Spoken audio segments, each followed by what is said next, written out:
மருந்து விருந்தும் மருந்தும் 3 வேளை, சிலர் 3 நாள் என்று கூட சொல்வார்கள். மருந்துக்கு கூட அப்படின்னா மருந்துனா கொஞ்சம் குறைவானது அப்படிங்கிற அந்த பொருளையும் அந்த சொல்லி கையாளப்படுது.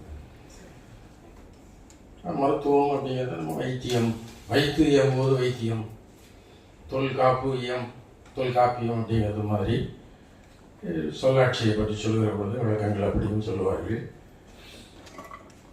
இப்போ போய் பெரிய ஸ்டார் ஹாஸ்பிட்டல் எல்லாம் வச்சு நல்லா ஜாலியாக ஏர் கண்டிஷனில் 10 லட்சம் 5 லட்சம் செலவழிச்சிட்டு வரோம் இல்லையா?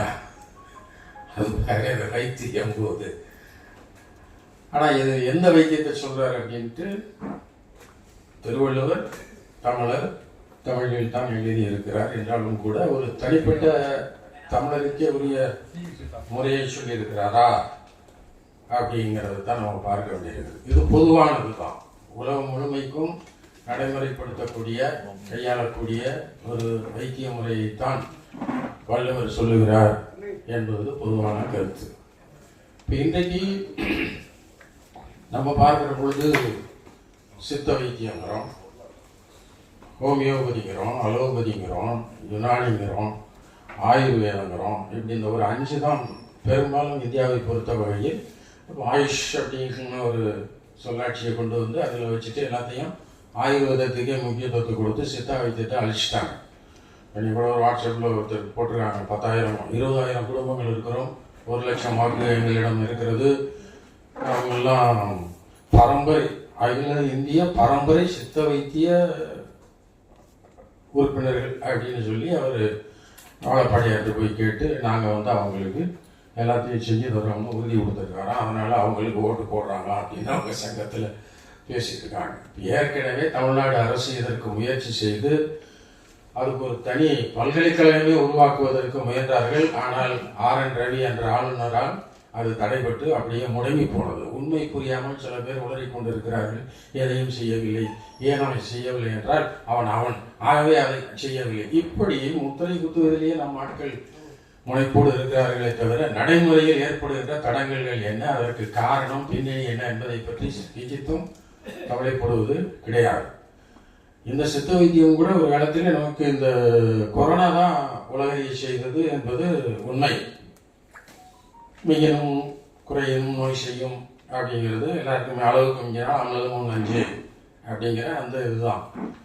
அப்போ வழிமுதலாக வகுத்த 3 அப்படின்னா அந்த பித்தம் கபம் இது 3 தான் பேஸ்.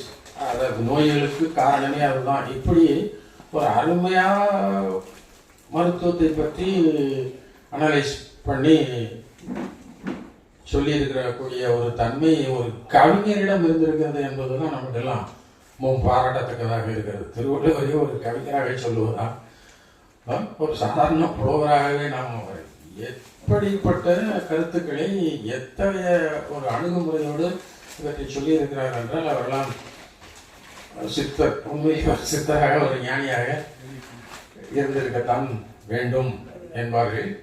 அந்த வகையில் அவருடைய நுண்மான் நுழைப்புலத்தை இந்த மருந்து என்னும் அதிகாரத்தில் எப்படியெல்லாம் வெளிப்படுத்தி இருக்கிறார் என்பதை நமக்கு எடுத்து கூற நமக்கு அந்த பிச்சை வள்ளிநாயகம் ஐயா அவர்கள் இருந்திருக்கிறார்கள். நெறியாளர் ஐயா தொல்காப்பிய புலவர் இருக்கிறார்கள். பாவலர் மீனாட்சி சுந்தரம், இன்னும் எங்களுடைய மூரா, இது போன்ற